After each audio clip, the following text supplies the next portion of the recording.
Recently, I did something quite uncharacteristic.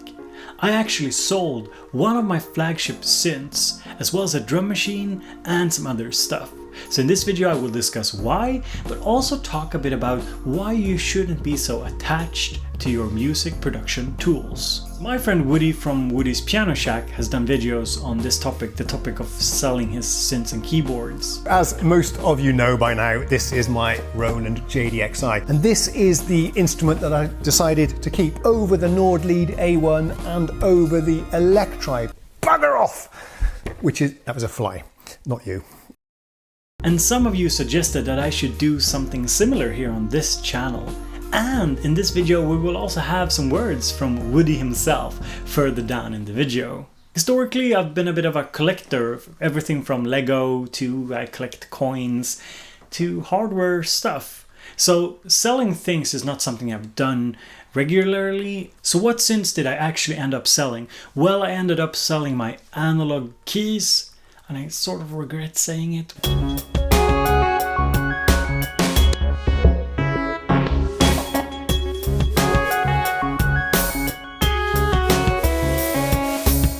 And I sold my analog Rhythm Mark 1.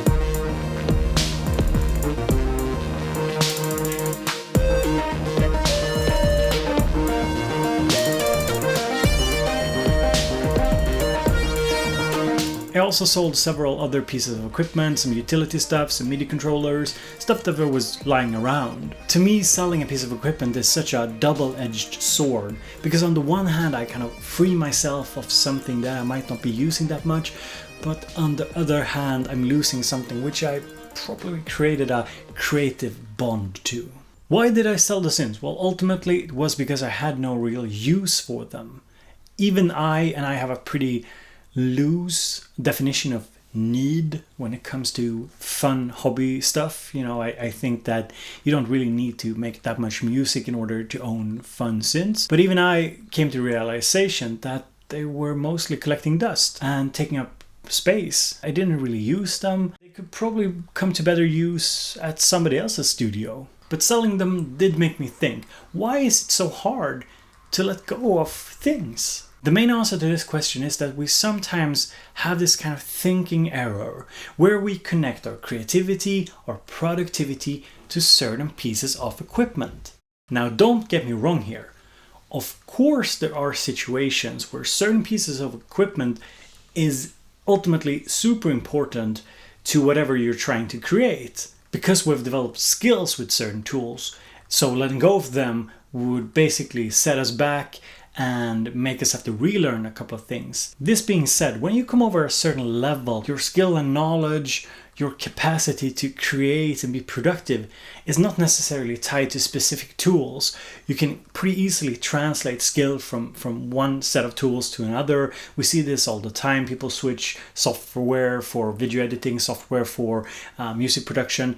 It's possible to do this once you're acquired a certain level of experience and skill. Your skill is ultimately not tied to a specific synth or a specific DAW. Your skill resides within you. But even knowing this, I can still regret selling my old Yamaha RM1X because I know this sequencer through and through. It was something that I spent so much time with learning and understanding. But at the same time, I do recognize I can make music with pretty much anything, and so can probably you.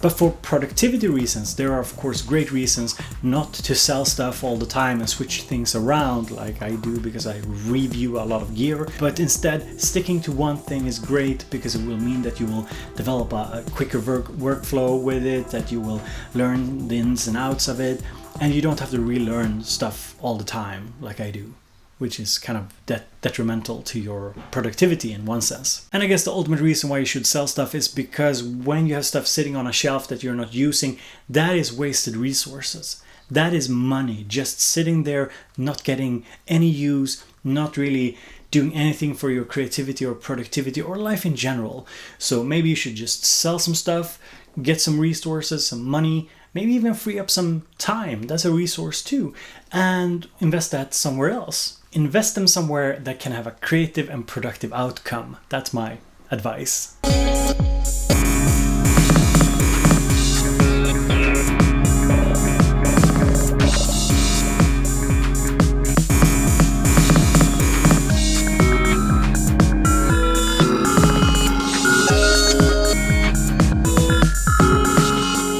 And as promised, let's hear what Woody has to say. So I'm that guy then that did the original I sold my synths video, but I'm not sure if it was the first. But okay, the first thing to realize is that as a YouTuber, we have slightly different use cases for our synthesizers than what you might do or what normal people might do. We like to feature new gear all the time to keep things interesting for the viewers.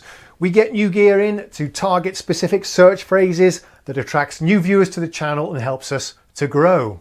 So obviously we have to get a lot of gear in, and that means inevitably a lot of gear has to go. Now, you guys got mad at me for selling my vintage digital synthesizers, the D50, M1, DX7 and so on. But the thing is, I enjoyed those for many months. I made lots of videos about them, played all the sounds for you. We paid tribute to them on the channel. And I feel after doing that, well, it's time to move them on. You see, I found that most of the time they just ended up in the corner of the other room, causing a clutter and gathering dust, and I'd much rather them go to a new home where they're used and really appreciated. Simply, I just didn't have time to play them all. I buy all of my synthesizers used, so I've got no sentimental or emotional attachment to them whatsoever. Easy come, easy go. And I usually break even, meaning that I have basically free rental of the synths that we featured on the channel. That's a top tip for you too. Now, there are a couple of synthesizers that I would never sell because they have a lot of nostalgia and sentimental attachment for me. These are the very exact synths that have been in my family since my childhood. I'm talking about a Roland Juno 6 and a Korg MS-20 that are back in the UK, and those two are in mint condition. I'm pretty confident there isn't a nicer example of those synthesizers anywhere in the world, and for that reason I'll never let go of them, plus of course the sentimental value of having played these exact same instruments when I was a child. Those two are keepers. Bo was wondering if my creative process suffers as a result of selling my synthesizers, and to that I say a resounding no, not at all. If anything, it's improved. You see, over here in the corner we have more synthesizer power than I will ever need, and I'm still yet to learn how these synthesizers work. I'd rather learn these synthesizers really well than just scratch the surface of lots of different synthesizers. I actually get stressed out a little bit by having lots of gear that I have to maintain and keep track of and remember how to use. So my philosophy has always been less is more, keep it simple. But having said that, I really do appreciate seeing the guys on YouTube that do have the big synth collections, and I'm very grateful that they do that and share them with us.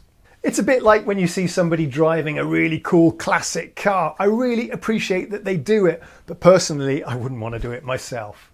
And as always, we've said it before, but I'll say it again, it's all about using the tools that inspire you to make the music that sounds good. If it sounds good, then it is good.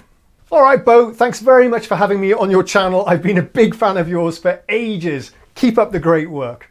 Cheerio.